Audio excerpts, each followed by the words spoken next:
Hi, CP. Hi, Mummy Bear. Chit-Chat time. It is. This is episode 66, and it is with the one and only wonderful Eleanor. Absolutely wonderful Eleanor Cochrane, who was Yep. on Gardener's World last year. And she was on episode 28 when she showed us her beautiful late summer jewel borders at the Copperhouse Garden, which is on the Kent-Sussex border. Yes, exactly. And you'll remember her house as well, because she has this absolutely incredible, I love it. As she calls it, a lens in the landscape. It kind of blends in nicely, one story, and then windows all around, and she has these beautiful views. And as we learn in this chat, there's so much more to her garden than just these borders that we saw so much more. Gardener's World. It sounds like the most incredible garden. So we should mention we recorded this in January.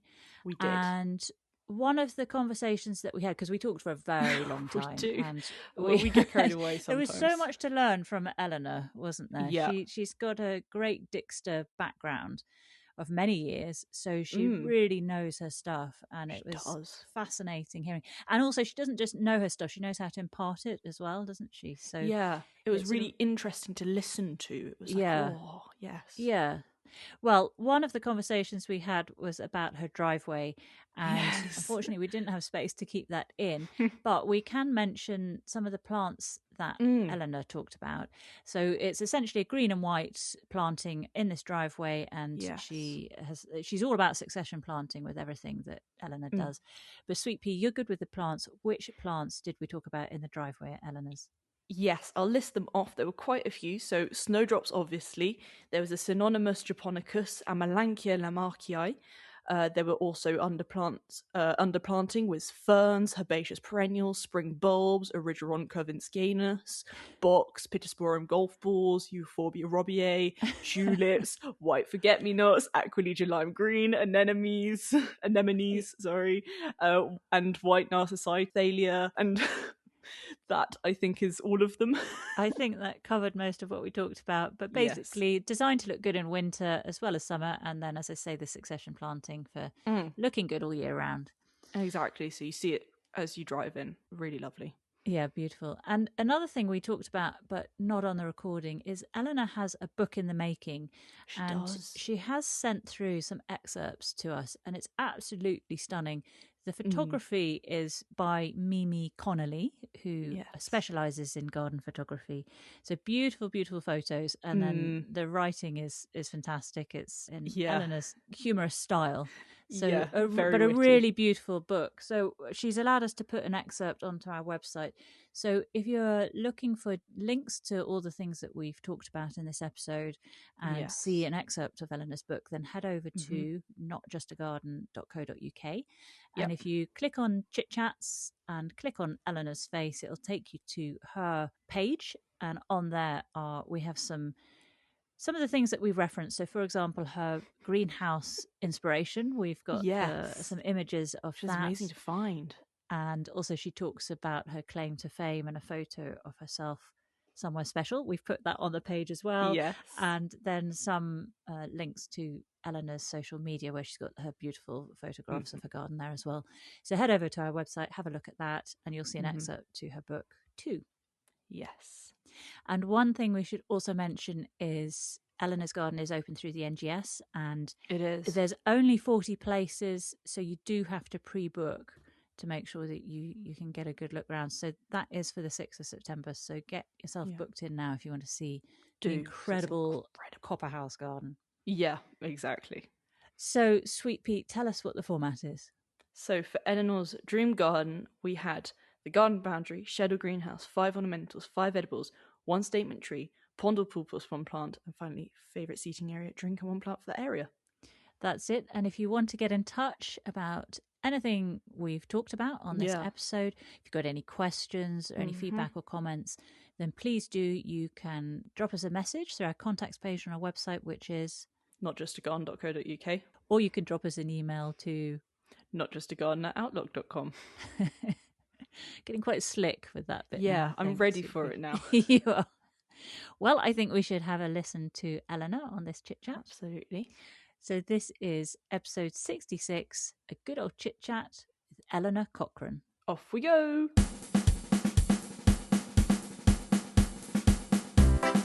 Welcome, Eleanor, to Good Old Chit-Chat. Thanks very much for having me. It's really great to see you. We didn't see you that long ago. I think it was episode 28 last year on Gardener's World. Mm-hmm. And you had the beautiful, quite modern, well, very modern style planting garden. And you had a very specific palette. Yes, for each section. Yes, I did. They only showed one part of the garden, and that was the south and the west side, and that is all jewel colours and no yellow. No Yes. yellow. But I do want to say I love yellow, just not in that part of the garden. We're setting the record straight. You heard it here first. Eleanor does like yellow. There's no assault. There's no assault on yellow. No. It's just not there. No. That's good to hear. Yeah, so you had the beautiful, colourful gardens, and then we had a look and found out that your place is called the Copper House, and that you're available through the NGS. Yep, right? Through the NGS, and I've got a website up and running now. So we have garden groups that visit, lots of sort of U3A and Horticultural Society. And last year I had some Americans, and this year I've got 30 Americans. 30 Americans? So where are they someone coming has from? seen something somewhere. They're from North America. Wow. Yeah. And I really like meeting other gardeners. Yes. Yeah. And you get tips and you stay in contact with them. Yeah. And there's just it's a really generous community. That's very interesting. Is the group from the US? Did they get in contact after Gardener's World? Is it connected, do you think, to that They segment? hadn't seen it. So they were visiting larger gardens, but I think it's quite nice to have a few sort of smaller, more personal gardens interspersed with the visits of the greats. The big ones. Just as a sort of a palate cleanser, I think, really. Yeah. They contacted me. They found me via the NGS. Right. And then if you've travelled that far to see gardens, you're really into it. Yeah. Yes, and of course. they're my favourites. Yes. The people that Christopher Lloyd used to say, some people are only coming for a sticky bun. But actually, gardens aren't one thing. They're the one thing for one person and one thing for another. Yeah. And I don't think you should be snobby about it. No. But I would say my favourites are people that are really interested. Yeah, absolutely. And you mentioned Christopher Lloyd there, who, of course, is of Great Dixter fame. Yes. And you mentioned on the Gardener's World episode that you used to, or still do, or you used to do voluntary. No, I don't. I no longer Dixter. volunteer. I was involved with Great Dixter for about 20 years in the end. I think 18 to 20 years.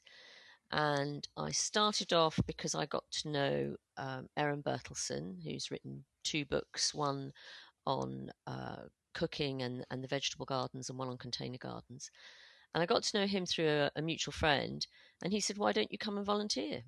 And so that's what I did. My children were young, so when they're in nursery and in school, volunteering is the best way to learn. Yeah. Real hands-on. Yeah, you're just... And I was immersed all of a sudden into this world of passionate experts and students with a whole range of learning abilities, all really generous with their knowledge.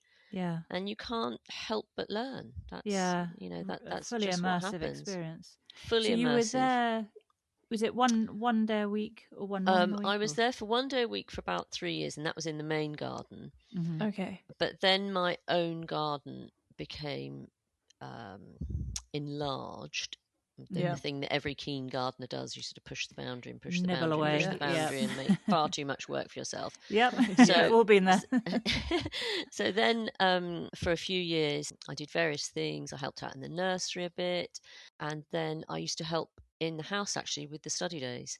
So I still used to go there and help out with I used to help Erin with the study days, with the catering and that sort of thing. Yeah. And then eventually, when my children were older, I went to work for the estate manager and worked in the office for 4 or 5 years. Oh, right. So I was always involved in out. one capacity or another in lots of different things. Yeah. And actually, while Erin was writing his vegetable book, I was his vegetable gardener. Right. My claim to fame is there's a picture of me hoeing in a good way. Oh, great. In the Financial Times. In a good way. Is that in his book? Yes, it is. It right, is. Brilliant. And when they had the press day, I made sure that my page was open on all the available comments. Very sensible. Good, yes, put it out, display it on the table. Very sensible. I would have done the same.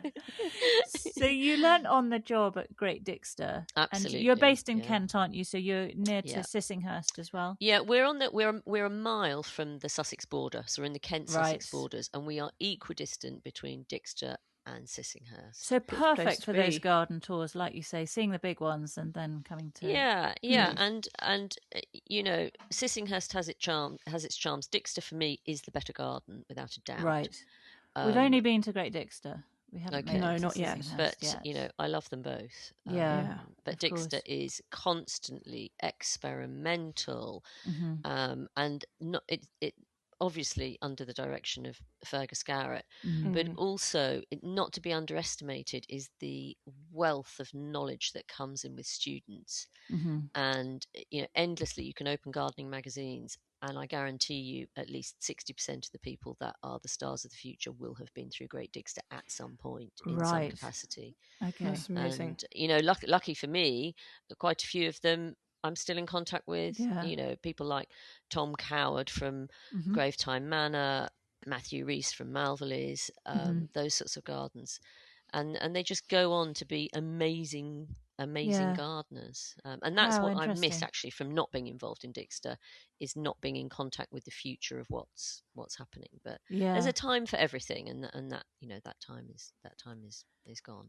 We've spoken to a few people actually on our Chit-Chats. There was Owen and Dean, who's got Hooten. Yeah, Dean Charlton. Yeah, we've all heard only positive accounts of working at Great Dixter. It sounds like such a positive experience, and Great you place to learn be. so much.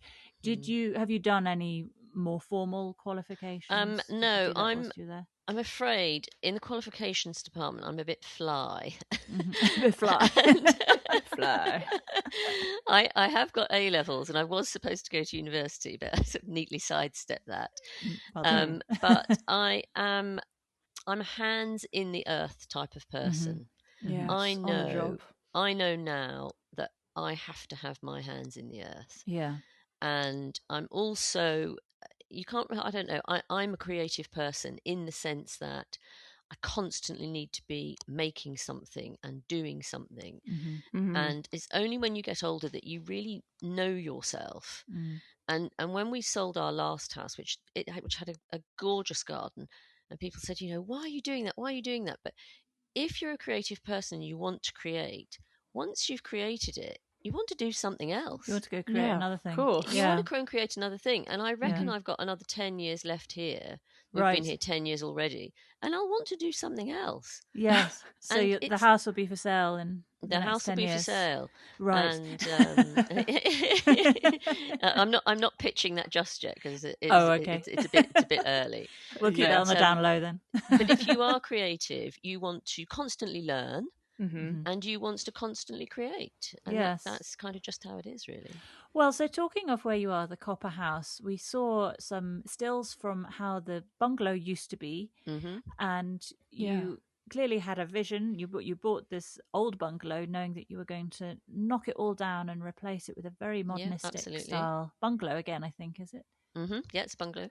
So when you saw the place, was it the land that appealed to you, or what was it that made you choose where you are? The truth of it is we put our old house on the market, and it sold to the first person that came through the door. Oh, no way. Lucky you. It was a good time to sell, and it looked beautiful. And we had been, over the years, seduced, as have a lot of people, by grand designs. Yeah. And a friend of mine had a neighbour who'd sadly died. And she had a house in a fantastic location that was a smaller house. Our house was a sort of Georgian farmhouse, was a smaller house of the version that we had. And it had masses of potential for the garden and all sorts. But the family couldn't decide what to do with it. And they were arguing whether to keep it or sell it. And we thought, well, we're not going to be able to get it, because they could be wrangling for months or years. Yeah. And we only live actually we lived a mile away from this site. And my husband, we don't go far. No. But we're really keen cyclists, and we used to cycle past here. And because the bungalow that was here before was actually a bit like this house, very linear, it was completely overgrown. It was a real sleeping beauty. And the people who lived here, they'd become old, they'd neglected the place. But because we had to cycle up the hill, I knew there would be a view because this house is halfway up the hill. And so I said to Stephen, let's go and look at it. And you couldn't actually see the view because it had become overgrown. Yeah. But because I'd sort of pushed through the hedge, and the field that you see in the distance in front of the garden, that belongs to the house. So and then it drops right down. So your view is protected because it's a valley. So and it's a sort of the piece of land that the garden's on.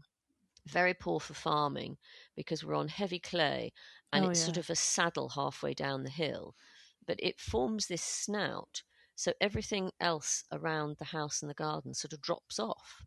Right. So it's quite unique in that way. Yeah. And you feel as though we're very lucky here. We're surrounded by magnificent oaks, and we've got a little bit of woodland to the side.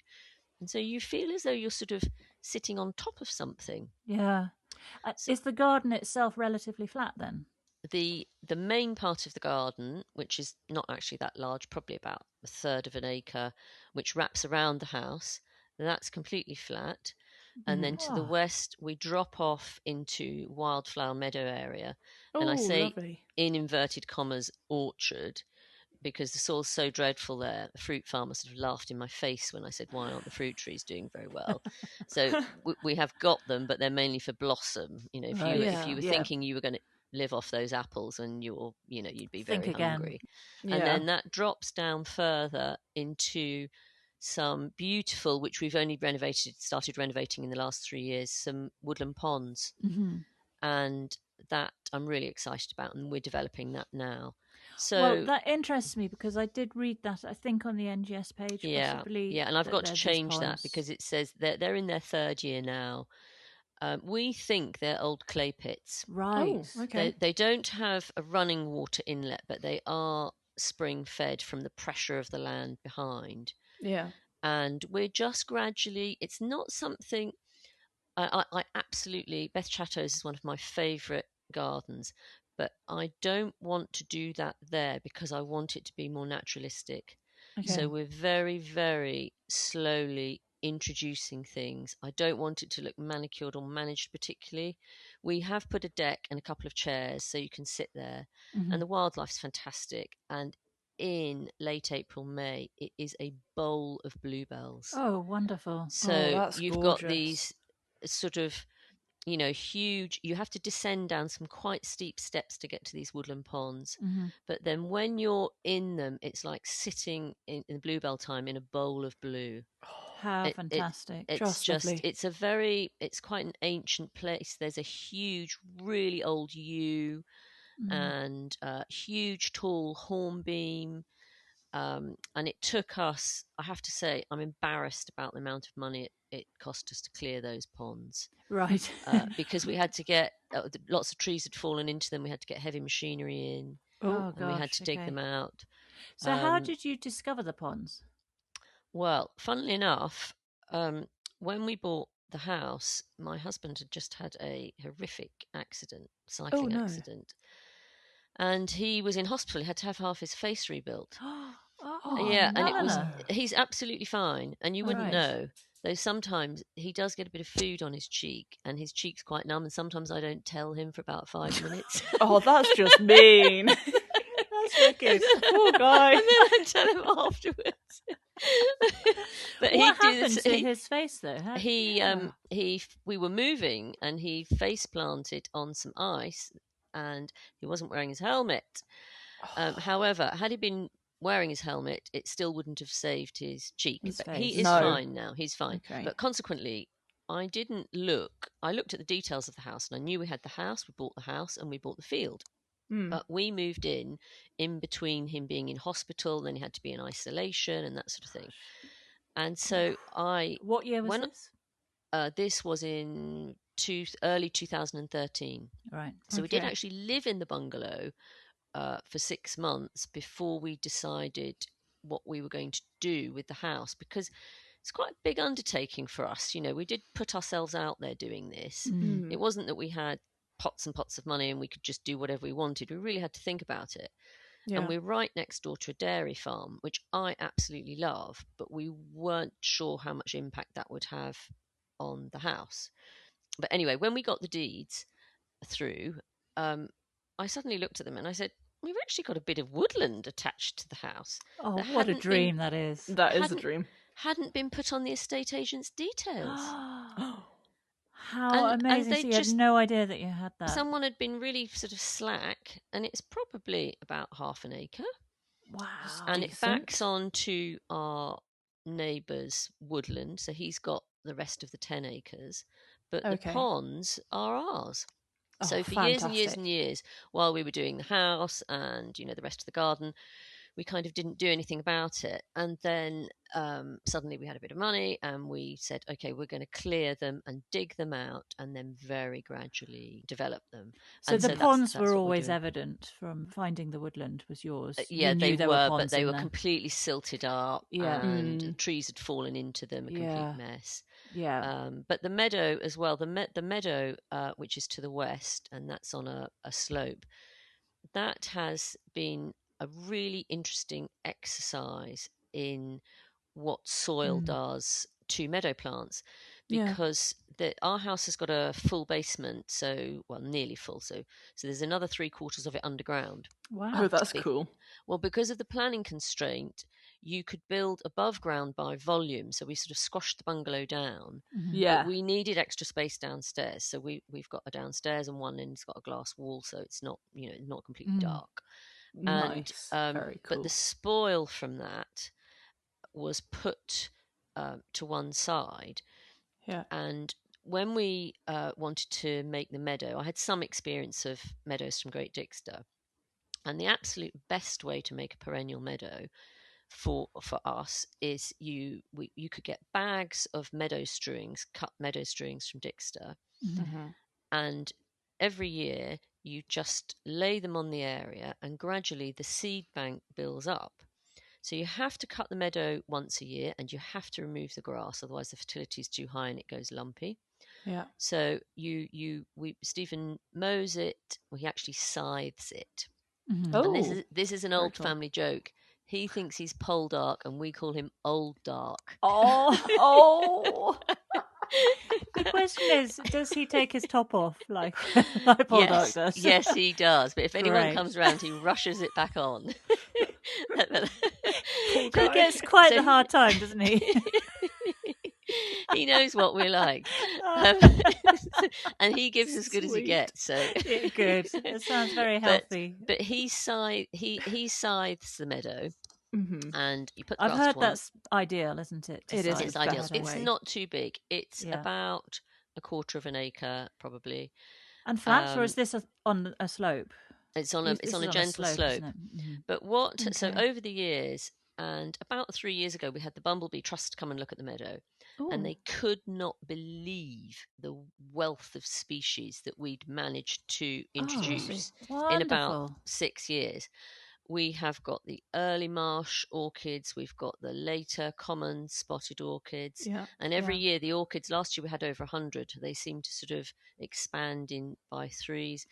We've got vetches, clovers, knapweeds, trefoils, yellow rattle. But my point is, on part of the meadow, the soil's good. Yeah. Well, you say good as in good for a meadow. Good for a meadow. A rich loam. And the diversity is really, really low. And running through the middle of it, where this awful soil's put down, it's an unbelievable tapestry of the most interesting things. But that's the beauty of meadows, isn't it? It's that they thrive where otherwise you would struggle to have. Absolutely. And one thing that people don't really realise, and we have our local gardening group come around to look at the meadows, is the basics of meadows are you can have perennial meadows and you can have annual meadows. Yeah. And if you want the cornflowers and the poppies and the corn cockles and that sort of thing, the land has to be turned over every year. Right. So it's actually a very difficult thing to achieve, which was why you used to see poppies in cornfields because and wheat fields because the soil is turned. Whereas a perennial meadow, you're not turning the soil at all. You do have to remove the grass, but apart from that, if you actually just leave it, things will arrive and it'll build up, and it's a much more sustainable way of making a meadow, and a much more way. lower maintenance way as well. And so we just cut sort of romantic sort of wending paths through it. Lovely. And so now, this time of year, not yet, but later on, we'll have fritillaries. I've got, because the soil's so poor through the middle, the narcissi I have to sort of put round the edge. Camassia do really well here. Is it quite sorry, go on. It's quite heavy and damp, very heavy and damp. So certain things won't like it. But Camassia, I can cut armfuls of Camassia for the house. Oh, so lucky to have We're very jealous. So badly. Are you not on? We're on a sandy hill. soil. We're on a hill, very and steep. But it's a very steep hill, and it's south facing. It's far too dry. So we've tried the fritillary, for example, and they looked glorious the first year. I so loved them, and I took so many photos. These pretty little they're exquisite, things. aren't they? Absolutely exquisite. They're wonderful, but they've slowly subsided. And Camassias I tried, knowing that probably we wouldn't have much luck. Somebody did suggest, I think it was Adam in Wales, he suggested that you make a sort of boggy garden, so you actually dig out some of the earth, put down some old compost bags, and then fill it in, and so we could possibly do something like that to get. For me, I just love Camassias. I wouldn't actually bother, because I'd never put Camassia in the border because they don't give enough bang for your buck. No, I want them naturalised for sure. They're more of a grass thing. Yeah, they are, and they flower. I have the blue and the white comes later. I've just got the bog standard Lechlinii, Kerelia, I think it is. Oh yes, and they flower, but they don't give you enough for the space they take up, unless you can put somewhere which you don't really care about later on. Yeah. Okay. All those sorts of things we like to have naturalised. Yeah, but if you've got a spot for them, then great. Yeah. But I'm all for plants that not are thuggish, but I'm all for robust things that you can possibly cut back, rather than constantly nurturing something that really doesn't like you. Same with us. It's obviously it's you might have the odd special. It's not that it's too much effort; is that you're not going to get the reward from it if they're really not liking you. But also, and there is a wealth of other things that will like that. Yeah, so many plants. Environment, you might as well go with that. How does your meadow compare to Great Dixter, if that's where you got the... Oh, I wouldn't dare to say that. But do you have all the same sorts of plants that they have? We haven't, theirs has been going for hundreds of years, and ours has been going for 6 years. So we won't have the rich tapestry that they have, and meadows are site specific. So we couldn't possibly have all the things that they have, because it's a different site. But I have been thrilled with the wealth that we have got. The result. And the bumblebee trust, was it? Yeah, they came out, and they were just blown away how and people give that depressing statistic, which I would contest now. Actually, we've lost 97% of our wildflower meadows, but lots and lots of people in back gardens, in fields, are trying to reinstate this stuff. So it is a positive note, and if you can achieve what we've achieved in such a short time, then anybody can do it. It's a real success story. As long as people have lots of little islands of these things, then the species can travel and move about. And we shouldn't say it's not a problem, because it is a problem, but farmers included are doing so much to improve biodiversity. That I strike a positive note on that. Gosh, it sounds incredible. So is your garden open all year round? No, I don't. One thing I am doing this year, actually, I'm going to run I'm not amateurish, because I would say I'm an amateur garden, but I garden to professional standards. Yeah. Yes. I'm not a slacker in that respect. No, so I'm going to run, just for locals, a little 6-person succession course. Oh, that sounds good. So once a month, over 6 months, in an evening, it'll only be 6 people. We'll see what's working here, what comes down as what goes up, and that sort of thing. Oh, great idea. Well, I like people that are interested in gardens, so for me that's a natural thing to do.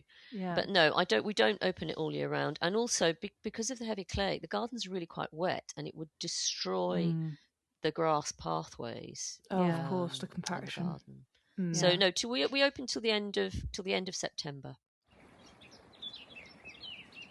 Okay, so Eleanor, for your dream garden, mm-hmm. what will be the garden boundary to start off with? This is quite old-fashioned, but I think these are going to come into fashion. And if you've got the room, I am big fan of shrub borders, mixed shrub borders. Oh, so an actual border. Because you can have a sort of a zigzag of, not boring, but the sort of the different evergreens, the laurels, hollies, bay, things like that. And then interspersed, you can have flowering shrubs, which you can pinch branches off of for the house and that sort of thing. I love and doing if that. you've got a decent depth of border, say 4 or 5 meters, right. so you don't have thick. to. I'm talking thick. So you don't have to cut them like hedges. They have depth, so people can't see through them. Fantastic habitat. Fantastic nectar sources, and you can cut bits for the house. So I really for me, like that. a sort of a Victorian deep shrub border would be So 4 or so meters, you're saying? And you don't cut them. So once they're planted, you just leave them. You just let them sort of meld together, and occasionally you might want to take a branch out here and there. But for me, that's actually quite a low maintenance option. So how many shrubs are you planting to get that depth? Probably not more than 3 or 4, because you've got to. If you think of it, something like a Viburnum morisii, if you think once that's fully grown, that's a big thing. So so if you had that, say a Portuguese laurel and something, so you had sort of spireas and that sort of thing. If you actually put the mature sizes of those next to each other, you're looking at a 3 or 4 meter border. That's lovely. But a big mix of things. Absolutely. Right. So you start with kind of your framework of the bog standards, and then you'll intersperse with your more flowery things. With whatever you like. Right. Yeah. I like this idea. And how high would you let that grow? Well, the laurels would get very high. So every sort of, 5 to 10 years, you might have to clip them back a bit. But I'd probably let that go at least sort of 3 or 4 meters. Okay, so high, and let high things reach their maturity and grow into each other, and then they'd all be together. And your driveway would cut through this, and of course mine would only be green and white. Yeah, of course. Of course. Only green and white. We've learned nothing. Other people could have colours, but mine would be green and white. Right, I like this idea. I've never even considered having a border that deep. And I'm particularly interested because we have a tricky border with a tricky neighbour. And because basically what he does, he comes under the fence and starts ripping up any plants that we've planted our side of the fence. That he doesn't like. Not that he doesn't like, he just doesn't want anything along there. No. And so we've been looking at other ways of dealing with this problem, which means obviously coming more into the garden, but we've got space to do that. And it's never even crossed my mind to have a 4 meter deep border. Just whack it in there. Yeah. Can you imagine that, Sweet Pea? The hard thing is when you set that up, you've either got to commit yourself to clearing the ground around it until they grow, because you'd probably have to strim it, or you'd have to put a membrane down, which I'm not a huge fan of, and deep bark. But also towards the front of that border on your side, certainly going a meter in, you can have a multitude of bulbs that in the summer will die down under the mulch, or perennials at the front. So it's not like there's going to be nothing underneath. No, but for the initial starting off period, you have to commit to keeping brambles out and weeds out. So however you want to do that, and there are lots of different ways of doing that. But or you gradually plant a lot of ground cover planting underneath. So you've just got to think about how you're going to manage it once you planted it. Yeah. But it's, flowering shrubs amongst evergreen shrubs are just a joy, really. Yeah, for sure. I really like that. In your dream garden, you're imagining a pretty high border. Presumably, you'd still want to have a view. So you would cut into that so this thing would be probably on 3 sides, and I'd have my view in the distance and I quite like the drop off that I've got already, so I'd quite like to keep that with the dropping down. So you see the treetops in the distance, and that probably would be south or southwest facing, so you could get the sunset as well. Lovely. Yeah, lovely. One of the things I love about the drop off is the wildlife that is then beneath you, so the birds particularly, and you see them swooping down below you and banking up towards you. That is a real joy, kind of looking down on it. Because we're next to the farm, we have a flyby every night of a huge amount of rooks, and they go from one side of the view to the other and then back again. Making a lot of noise.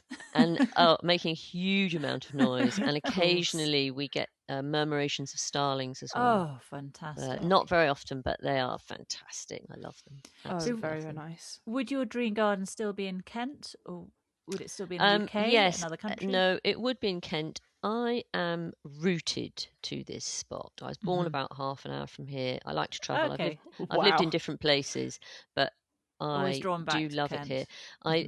I do lust slightly after Herefordshire for the rain, but and I would like, in my dream garden, it would rain at least once a week at night. At night. Okay. That's Would you like a shed or a greenhouse if you had to choose? I have actually seen this in an advert locally, and it was a part of an old walled garden. So the spine of the old wall went through it. Yeah. And it's actually now a house. So the shed was the sloping roof on one side, and the greenhouse was on the other side. With a doorway through the wall. With a doorway through the wall. Oh, wow. So it's kind of 2 lean-tos, essentially. 2 lean-tos against the spine of an old brick wall. And someone's made this thing into a house. I'm going to have to make investigation and go and introduce myself to the people, because I'd really like to have a good look around that. So that's locally? That's locally, yeah. Yeah, locally. So they've made it into a house. Have they kept the greenhouse? They've kept the greenhouse bit. Yep. And they sort of live in one side, and then there's a door and also windows knocked through, so they've got light from that side. So that's what you'd like to have? Well, perhaps in my next project that will be that. You've got the best of all worlds, haven't you? So you want the greenhouse bit coming off, so you'd have that. No, both sides. No, I want both sides. Both sides. You said it was a dream, so. Oh, yeah. She's hacked this better than anyone's hacked it before. She's got a shed and a greenhouse. Oh my gosh, this is so cool. So what sort of size is it then, in your dream? In my dream, it would probably be about 30 meters long. I need a lot of greenhouse space, because I don't know, they didn't show it on the program, but we have no greenhouse here. Right. So I managed this garden on 2 cold frames. Really? How do you do that? Now, learning from Great Dixter, they have hardly any greenhouses. They manage everything on cold frames. I mean, really have virtually no greenhouse space for the size of the garden. And you have to time everything. You have to not sow at once, and you have to move things in and out. It's like the hokey cokey. Yeah. And I actually I don't have a potting shed. I have to use a bit of the garage. And in the winter, things like, and it's taken me 3 years to learn this, of killing the salvia indigo spires, which is my favourite salvia. Love that. So what I do now, well, to overwinter it, what I do now is I dig it up, I cut the top off, and I put it in the garage. Pot it on, put it in the garage. Sort of quite probably 2 or 3 litre pots. And at the moment, they're just starting. They're starting to etiolate a bit. You know, when they grow in the shade too much, so they are sprouting. So I'll bring them into the house, and behind our sofa, because it's all glass, I've got plastic trays which are hidden by the sofa. Oh, that's good. And so things, I leave them to the last minute. I'll bring them in there, and then I'll gradually take cuttings and move things outside. So I have to be really, really disciplined about that. But it does work. And if you think about the space of 2 cold frames, that is actually the same propagating space as a small greenhouse. So what sort of size are the cold frames? Is there a standard size? One is about 6 foot by 2 foot, and the other's about 4 foot by 3 foot. Right. But if you think of a greenhouse of the 2 benches and how much space you'd actually, two decent sized cold frames gives you the same propagating space as the greenhouse. And because it was kind of going to ruin the aesthetic of the house to have a greenhouse, of course, just decided not to have one. I did so design you're never one. going to have one? Yeah, I did design one, which would have been to go in the meadow, and it would have been all mirror glass. Oh, so that you couldn't see it was in the meadow. So it just would blend in. So cool. What a great idea. Yeah, but how much is that going to cost? And have you ever seen one like that before then, a greenhouse? No, but I don't see why you shouldn't. And I thought, well, the birds wouldn't crash into it because they'd see the reflection and they'd back off. Right. Perhaps one day I'll build my mirrored greenhouse that will disappear. The issue with it is if you've got anything like this temperamental robin who we have living in our garden, who goes and sits on the wing mirror of the car and hacks away at its reflection. Like all mad. over the side of our car. And we were sitting outside yesterday. We had a little glimmer of sunshine, and we were sitting there. I said, "What's that tapping?" And we're like, "It's the robin again. It's going hell for leather on this mirror, and it's crapping all over the car." Well, they're really territorial, aren't they? Yes, really territorial. This one, and we're going. Birds are so intelligent, yet this robin still hasn't figured out there's just its own reflection. Bit of a thicko, breaking its beak on. I really, it's so interesting though. You talk about a mirrored greenhouse because it does make you think. Why haven't we seen that before? I mean, for modern, when you've got a house and you can't have anything that's going to jar around it to ruin the look of it, my other solution would be to do what the Victorians did and sort of dig a pit. Yes. But I like this. I am a dreamer, and my husband does only furnish some of my dreams. I think you said on the show that your husband dreads when you wake up and say, "I've just had a great idea." Well, that is an example of what I would do. I'd wake up and say, "We could have a mirror greenhouse," and he just puts the pillow over his head. And... I thought you could say over your head. No, Be a quicker solution. Over his head. Oh no! He just emits a groan.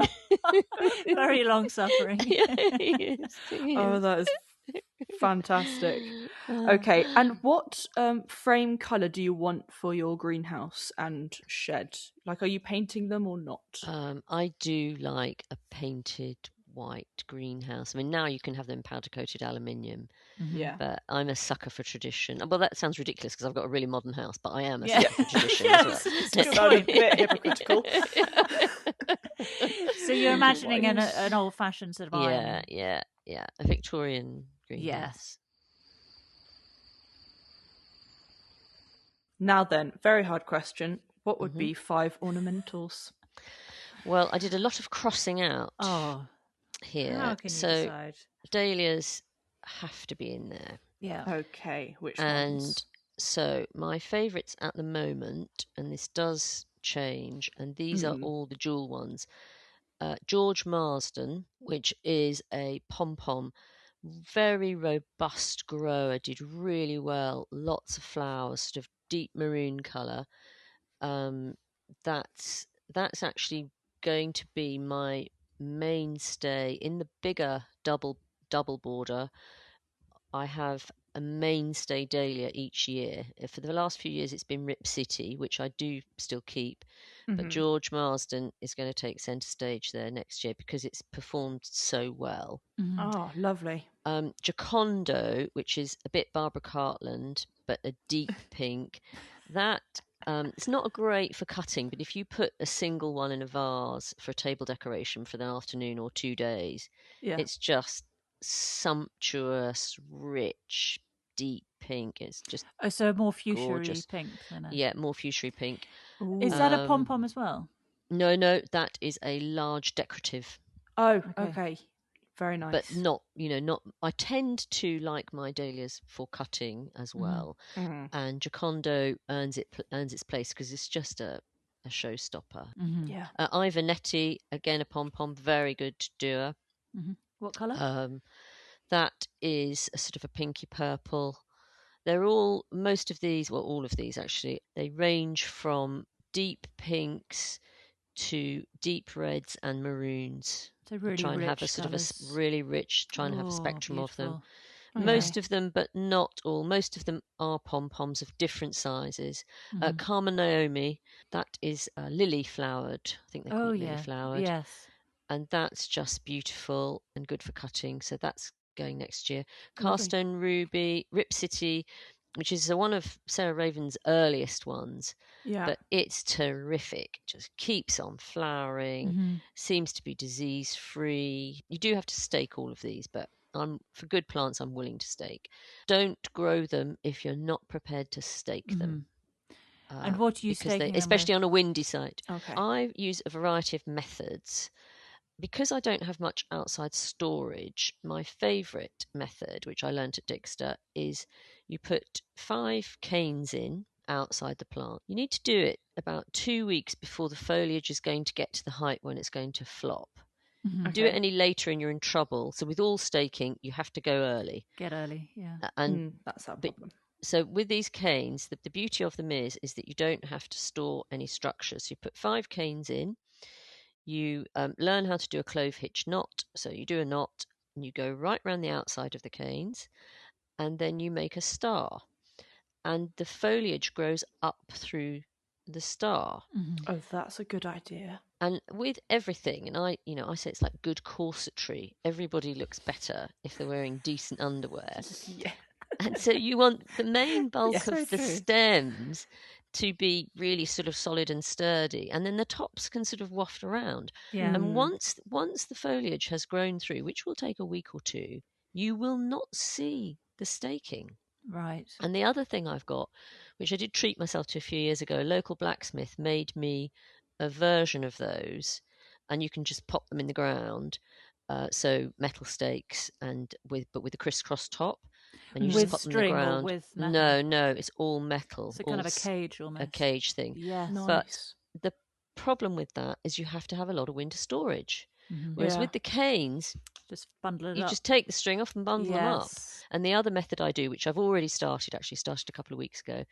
So for things like I've got geranium and folcard, and as part of the succession, with some plants you can grow bulbs right next to them and it won't harm them. So around each clump of the geranium, I grow my alliums, purple sensation, and flatuensi, and the alliums grow up first, and then the foliage of the geranium comes up and hides the ugly foliage of the alliums. But that geranium needs a bit of support, otherwise it flops. Mm-hmm. So I get hazel branches from the woods, and I'll make hazel domes. Yes. And they're really quite pretty. So in a spring garden, when everything's emerging, it doesn't matter that you've made those early because they're pretty. Yeah. Whereas with the other staking, it does matter. You don't want to see that. Yeah. So, and actually last year I did the hazel domes in the pots when I was growing my tagetes. Oh, yeah. And it really, really helped them keep a good shape. Mm-hmm. So I'm especially on a windy site, I'm a big fan of staking. Yeah. And with your dahlias, is there anywhere specifically that you buy your dahlias from? You mentioned Sarah Raven. Is that your go-to, or do you have other options? There's a really old-fashioned firm called Halls of Heddon. Oh, yes. That have the worst website in the world. Right. And they send out, a paper booklet with no pictures. So you have to look everything up online. However, they are brilliant because on the form, you have to tick a box and it says, do you have a greenhouse? Do you have a heated greenhouse? Do you have a cold frame? So they send out, and I tend to buy cuttings about 3 inches high. Mm-hmm. So they send the plants out according to what you've got to grow them on in. Mm-hmm. Oh, so that's good. I don't get them delivered until probably, I don't know, April time. And I try a few new varieties each year. So there's no point in delivering that in February if you haven't got a heated greenhouse. So they come when you've tick the form as to what you've got to grow them in. Oh, great stuff. So, and they're really well grown, and they really come on quickly. Oh, good. And so you don't have the chore of having to bring the tuber on. And my cold frame space is precious. So actually, my dahlias don't really go in the cold frame. I bring them out when it's warm enough for them to come out. Interesting. Right. Okay. Well, they go behind the sofa first. Yes. Okay. And then they, Poor sofa. Good old sofa. My house is very modernist and minimalist. And you look behind the sofa and you see the real me, which is I love that though. Plastic trays and plants. Yeah. Fantastic. Well, what are some of your other ornamental choices? Okay, I could not do without Thalictrum Ellin. Ooh. So have you got Thalictrums in your garden? I haven't, but I love them. Okay, well, Ellin is fantastic, wonderful spring glaucous foliage. Okay. Can grow really tall. So I'm talking probably about 6 or 7 foot in a good year. All right. Yeah. Flowers, tiny little sort of purpley blue flowers. But even after they've gone, the structure is there for the height, and it does not need staking at all, even in high winds. Which on this site is great. So are you quite exposed to wind? Oh, absolutely. We've got that. If you have a view, you have wind. That's the deal. So for the southwesterlies, come in and slam the house, which is why I have to be so keen on staking. But Thalictrum Ellin gives you really decent height, and it's also got quite a good girth. The foliage you can use for cutting, and it's just got that beautiful purpley bluey green, that glaucous colour. Nice. So that's a good one. I've Googled that. That doesn't look quite as a strong a colour as you have in the jewel garden. Is that in your jewel beds? It is, but that's it's really, I consider that a foliage plant. More a foliage plant. Interesting. Yeah. Very nice choice. Love that. So asters. I couldn't be without asters, but my absolute top performer is prairie purple. Ooh. Yeah. Nice. And the thing that I like about it is it has never, even last year, which was a really tough year for us, had no disease whatsoever. Oh, so some of the asters, all that mildew just drives you bananas. And one of my other asters, which was Orpheus, which I've never had mildew before with, I did actually have mildew last year, but prairie purple, it also flowers quite early. So we open for the NGS normally the second weekend, so sort of around the 8th of September. That's our big opening. Though this year I'm going to limit it to 40 people. It's not going to be such a big opening, but I do need to guarantee. So the dahlias are in flower then, and the first of the prairie purple flowers will be out, and that will give me full flower for 6 weeks. Fantastic. But it's also quite tall. So while it's growing, you've got a really good foliage backdrop. I do stake it, but only to about 60 centimetres. Okay. With the cane method, I tend to do that. Yeah. And it's just, it's a fantastic duo. You get foliage all summer long. You get these flowers for 6 weeks. Bees just go crazy for it. It's a wonderful plant. So that is I've got quite a few asters, but that's my top one. Love that. Very pretty. And then couldn't do without. I'll probably get bored of it after a while. But for the last few years, I've grown Persicaria orientalis. Yes. And it took me a couple of years to work out how to get it to grow properly. And you need to dedicate a seed bed to it. Because it needs a period of cold. So if you're in a milder area, I'd put the seed mixed in with some compost in the freezer for a month. All right. And then I dig out, not very big, probably the size of a pillowcase. I dig out some soil, put compost in, make sure it's completely weed free, and then put 2 lines of it in. And then when the seedlings are about 10 centimetres tall, 5 to 10 centimetres tall, I then prick them out individually. Because even though it's a self-sower, unless you get it to, I don't ever put it into the border until it's about 3 foot, because it gets attacked by slugs. Whereas if you pot it on, so you need to pot it on twice, And then I've got that little holding bed areas like my mini nursery. And then when they're big enough, I put them in the border, and then they fly, and it just leaves this beaded curtain. It's sort of dangling and hovering, and I want a feeling certainly by July, I want a feeling of immersion. When you walk through those paths, I want to feel immersed in planting. And this man came to me, I was doing the teas at the last garden opening, and he said, you know, the thing that struck me about this garden, in everybody else's garden I'm looking down, and in this garden I'm looking up. Oh, yes. And I thought, I've nailed it. That's what I'm after. It hadn't occurred to me, and I thought, that's what I'm after. And Persicaria orientalis will give you that. Yes. Until late summer. So I love that. But sometimes you can have too much of a good thing, and I think we've done it. You're starting to get the ick. Yeah, absolutely, The but ick not factor. yet. As the young people it say. It may come. It may come. And the other plant, which I'm a big champion of, and I was really cheered. The Parker's big trade catalogues arrived recently, and they had it for sale, and I've never seen it for sale anywhere. And it is called Teucrium hircanicum. Right. Now, this plant, I saw it growing out of the wall in someone's garden, and it was quite late in the season. I said, can I pinch some seed? So I literally tipped a bit over and tapped a bit in my hand. This plant, we've got a small gravel garden area, which when we built the house, it was the only place you could step on that wasn't mud. Yeah. And it's developed into a gravel garden. So the first place, because I saw it growing in the brick wall, I put it, was there. And it's got lovely velvety foliage.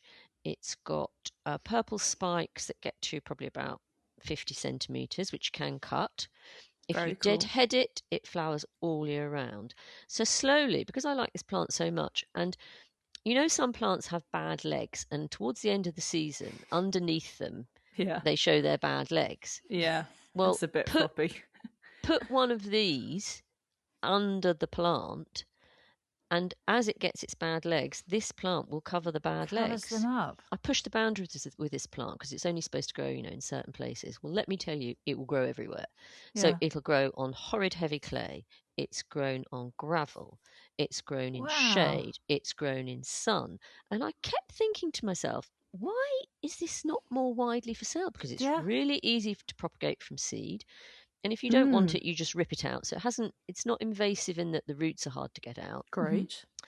And I think it's an absolutely wonderful plant. So when I saw it for sale, I thought, good. And I think it may have been a kind of a 1970s plant. Oh, okay. It's coming back into fashion. And it's come back into fashion. Gosh, that sounds like that'd be good in our garden, especially if it likes being wools and sort of gravel areas. Oh yeah, definitely. Just get yourself some seed and it's really easy to grow. I'm forever sort of digging them up and passing them on. Okay, well, next section is 5 edible plants that you would have. Okay, now the holding bed area was supposed to be for vegetables. Do you have no vegetables? Like that? No, I do have vegetables, but I only have vegetables that are either best completely fresh or that are expensive to buy or you can't buy. Yeah. So I do tuck them in amongst the flowers. And one thing that I am really, really keen on is sorrel.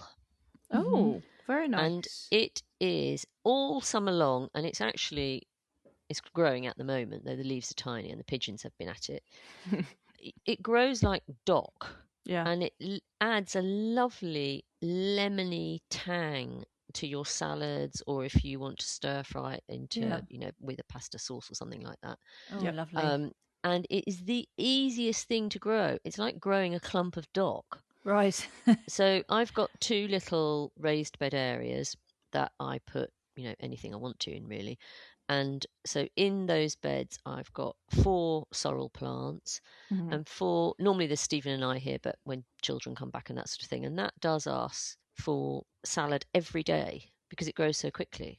Lovely. And it's cut and come again. It's cut and come again. So I add sort of 5 or 6 leaves to every salad that we have. Yeah. And it's just the easiest thing to grow. Beautiful. So, is it perennial? Yeah. So you just leave it in there. You don't have to. And it's really easy to divide. So if you grow a few, and then you divide them, You can have a whole row of them. Oh, and great stuff. Yeah, really, really easy. Brilliant. So that's my absolute top one. Yeah. The other one I grow a row of big-leaved Italian parsley for cooking, because that's really nice to have in the garden. And easy to grow. Easy to grow, chop bits off. And does yours spread loads? Well, it doesn't. It sort of takes up probably about 30 centimetre clump, but it's in a place where it's allowed. And I do grow parsley in the borders. Mm-hmm. Yeah. Because in their second year, they have the most wonderful, long-lasting lime green umbellifers. Yeah. And why people bother with Amimajus and that sort of thing, when you can put parsley in, which is so easy to grow, yes. and you can eat it, and then the following year you've got lovely flowers. Yep. Well, so Sweet Pea went slightly mad because she loves garlic bread, and that's the way she eats parsley. Oh, you didn't introduce the wild garlic into your garden, did you? No, we haven't done that.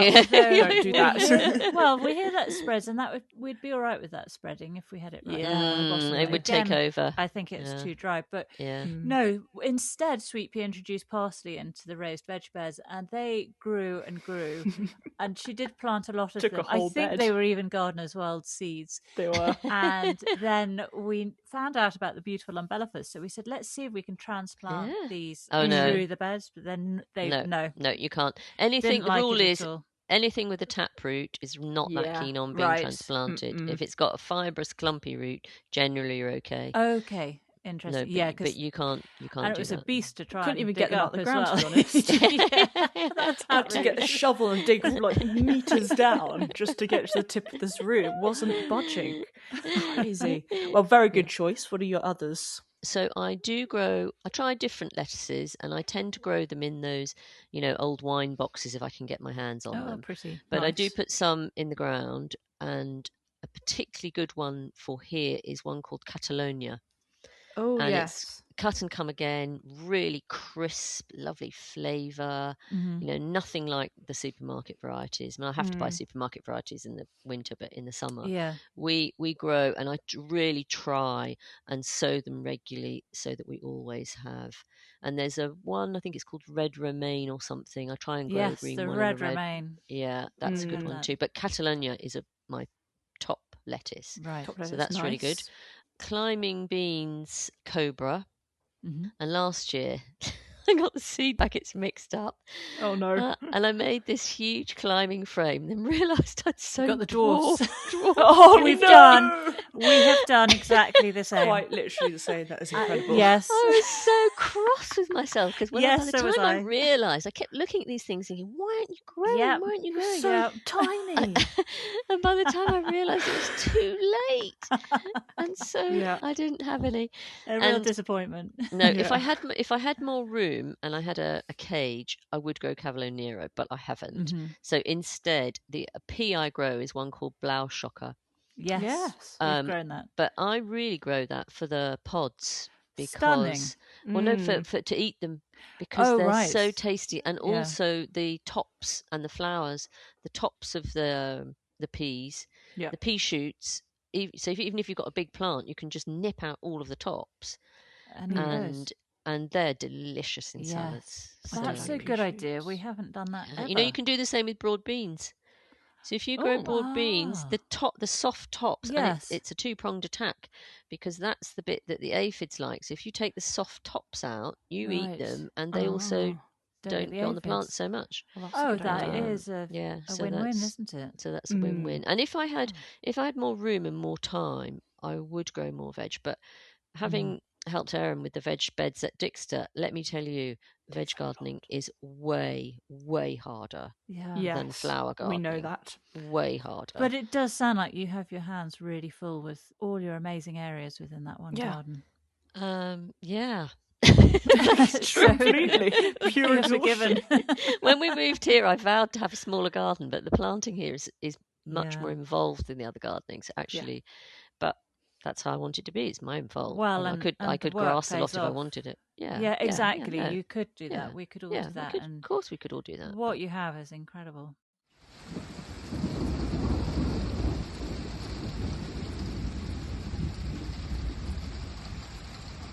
Well then, what would be your one statement tree? Well, I did actually grow this at my other house, and a glimpse through the farm gate, you can see it. I grew Lebanese cedar. Oh, did you? Wow. We had room there, and we had a good spot for it. And when it arrived, I sort of, with hands on hips, I said to the man, "That's not a Lebanese cedar," and he said, "You're about 200 years too early, love." Well, how big was it? It was about 6 foot, but they look completely different. Oh, do you know, in their juvenile state, they're completely different. I thought it would be early, love. I thought it would be a smaller version, you know, with the spreading. Yeah, and it just looked like a sort of a silly conifer. Anyway, we planted it. Well, I can only see it through, you know, from distance through the gate, and it's got to be about 20, 30 foot tall now. Okay. Oh. So for how many years was that? Probably 25 years ago we put it in. Okay. Right. So only another 175 years. But recently in the summer, I went to this house that was built on the site of a derelict mansion. Ooh. And it was built in the 1960s, and the mansion had fallen into disrepair, and this was before listing. And the garden had 7 mature Lebanese cedars on the outskirts. Where it was that? Just it's in Kent, and it was just being surrounded by these monolithic. They're magnificent. Just magnificent. And beautiful. Absolute. I mean, we are blessed here. We have got fantastic oaks. Mm-hmm. Oh, lovely. And we've actually got one at the back of the garage, which is not one, it's 2. And we realised it was 2, so the trunk has sort of twisted round. But it comes into leaf and goes into autumn at different times. So we had a look at it, and we realised that it's 2 seedlings bound together. So romantic. Fantastic. And we've actually grown a Kifskate rose, not Kifskate, rambling rector rose up it. Yeah. Lovely. So nice. And that's that. So the oaks here are magnificent, but my dream tree is definitely a Lebanese seed. In your woodland area, what sort of tree? Oh, you mentioned it's got yew. It's mainly we've got a huge ancient yew, which I don't know how old it is. We've had some work done on it, but it's got a girth of about must be 2 or 3 meters. I mean, it's got a huge girth. Whoa! Mainly hornbeam, a bit of ash, but mainly hornbeam in that area. Wow! Incredible. You sure you want to move on in 10 years' time? Well, we'll see. Next question is: would you like a pond or a pool, and what plant would you have in the area? Always a pond. If I could, I'd have the water going in and out via a stream. And I would swim in it. I much prefer to swim in ponds and pools. I'd love to have a pool here, but even though we've got a land, we are very restricted on our garden curtilage, so we can't do that. Yes. So I would have that. A stream coming in and out. Would you have any sort of tumbling water, so water feature of sorts, little waterfalls or anything? Well, like that? I actually find the noise of tumbling water quite irritating. Interesting. I like opposite effect. I'm quite monastic in my habits, and I like complete quiet. Silence. And I don't know if you remember the pond that was shown on the program. So I designed that like a sort of a French lavoir, but it's got a very shallow lip to one side, and the water overflows and keeps the gunnerer behind watered. Wow, so like an infinity pool. So it's sort of fed by rainwater, and I love that because that's directly outside of our bedroom window. Oh yeah. And so we can see, and because it's raised, because it's about 60 centimetre high, you see all the wildlife, and we've got water soldiers in that. Water soldiers come up and down depending on the season, and the gunner are behind, and just water lilies on the surface. And people say they love the noise of water, but I just not for you. It's not for me. Not makes you want to pee. It absolutely. That's no good. Is it? That is each to their own. Yeah, no, absolutely. a real stream is a different thing. Yeah, but a water feature for me is not. That's not not for me. Yeah. Okay. Well, what plant will you have in that area? Oh, gunnera.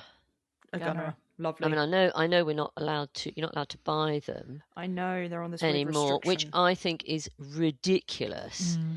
because it's only applicable to certain parts of the country. They're not invasive here. I think some of the rules should be more regional rather than blanket.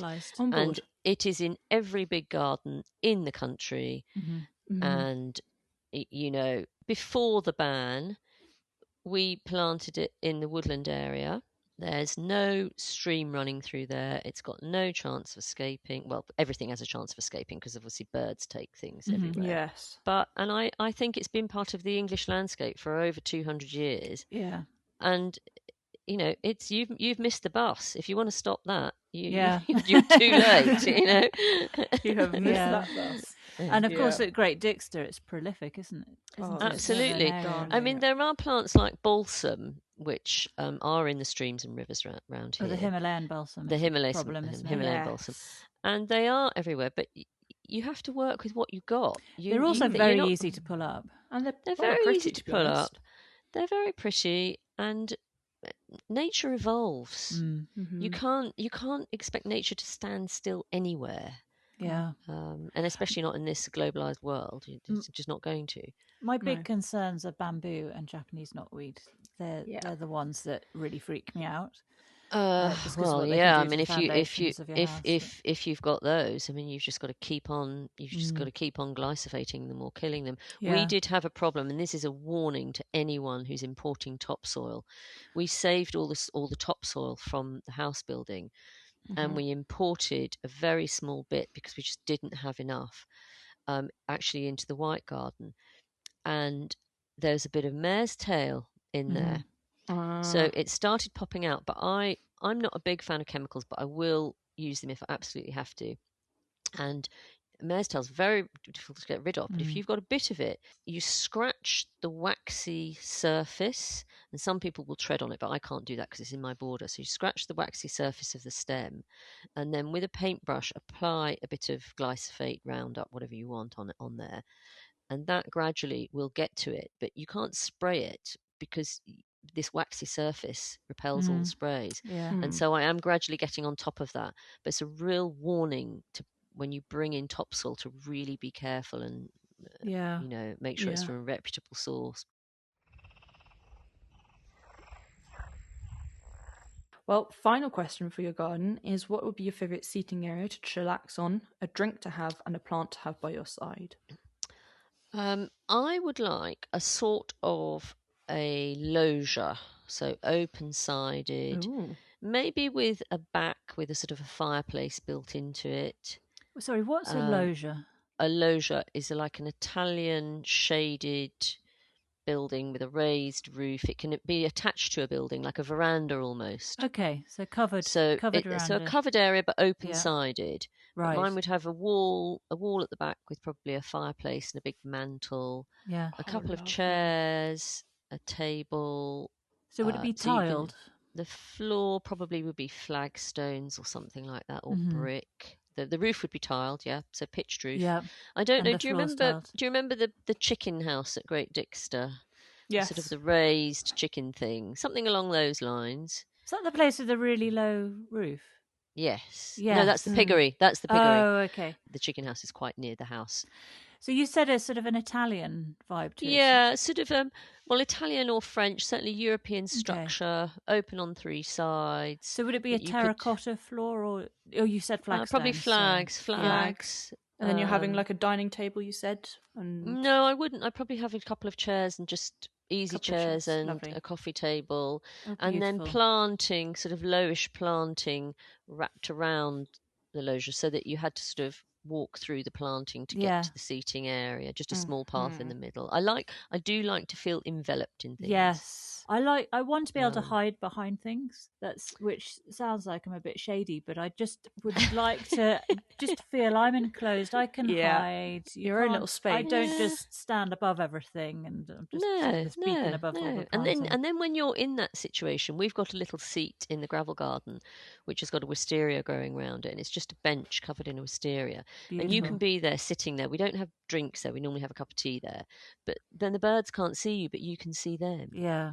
And it's that kind of feeling. Lots to be said for that. Yeah. Very, very nice. So what plant are you having and what drink are you having specifically? So probably around the edges of that, I probably have a wisteria actually, sort of growing through the open bits. And purple or white? Yeah, purple. I've got the most beautiful white one on the garage, but that's not scented. It's not scented. Oh, right. So I think probably there I'd want a purple one. Yeah. Okay, very nice. And what are you drinking? I am drinking one of my husband's Negronis. Does he make great Negronis? He makes his own slow gin, and sometimes slow vodka, and dams and gin and dams and vodka. We're not alcoholics, but, and that doesn't mean you are. They are as syrupy as cough syrup. Right. Where's he making all that? Does he makes it in the kitchen and puts it in jars, and then fantastic. Has it. The children get a bottle full for Christmas for their stockings every year. Oh, sweet. And but they only get it if they bring last year's bottle back. Very important. Yes, of course, recycling people. And then one of our daughters has got one of those. Well, they're not air dryers. What are they called? Dehumidifiers or whatever. Dehydrators. And she makes us lovely thin dehydrated orange slices. Oh, lovely. And you have to have the right glass. You have to have a big glass, like a sort of a whiskey type glass, that can take an enormous ice cube. Yes, one of those big, huge kind of cube ones. Big, huge cube ones. And so a Negroni, I can only have one, because if I have two, I can't get up again. But I have one. Okay, very important. And that's my drink of choice. What's in a Negroni then? Yeah, specifically. Oh, vermouths. I don't know. Isn't that terrible? I never make them. Well, you don't need to worry about that, do you? No, we'll just say your husband's Negronis. My husband's. And does that slice of orange go in the Negroni? Yeah, it goes in on the top. Yeah. You can have a fresh one, but it's actually better dehydrated for some reason. Yes. Yeah, more intense flavour. Exactly. Yeah. Well, I'm going to read back to your drink garden just in case I've missed anything or you want to change anything. So, first of all, we're going definitely in Kent. And you did want it also to rain once a week, but at night. So we're putting that in. You want the beautiful view drop off with treetops kind of south facing, possibly southwest. Then you're going to have, as your garden boundary, a mixed shrub border, lots of evergreens, bay, hollies, and then flowering shrubs kind of intermingled in there. So you've got this nice mix, nice and deep, about 4 meters. And you wanted that on 3 sides so that you could then have a side of a view. And it was going to be fairly high. You did say how you'd like it to be greens and whites for you in your kind of front garden area. Then your shed or greenhouse, we were going with a kind of shed greenhouse put together / with the house, because of this beautiful old brick wall that is going to be separating the two, with a nice doorway through. Greenhouse on one side, shed or house on the other side. Sounds perfect for all your plants, and 30 meters long. And painted white as well, kind of old-fashioned look. Then your dahlias, you rattled off a lot. There was George Marston, Gioconda, Ivanetti, Karma Naomi, and I did not have time to get the other ones. That's right. There were a lot. Then you had the Lictrum Ellen, asters like Prairie Purple, Persicaria orientalis, and then the Teucrium Canicum. Your 5 edibles were sorrel, big-leaved Italian parsley, lettuce Catalonia, climbing beans like cobra, and P. blauschocker. Your 1 tree was the Lebanese cedar. Then you wanted ponds with a kind of nice stream going in and out, so you can kind of swim in it if need be, but you don't want it making noise of water. And you want a gunnera in that area. And then finally, you're having kind of an Italian-French vibe, loggia,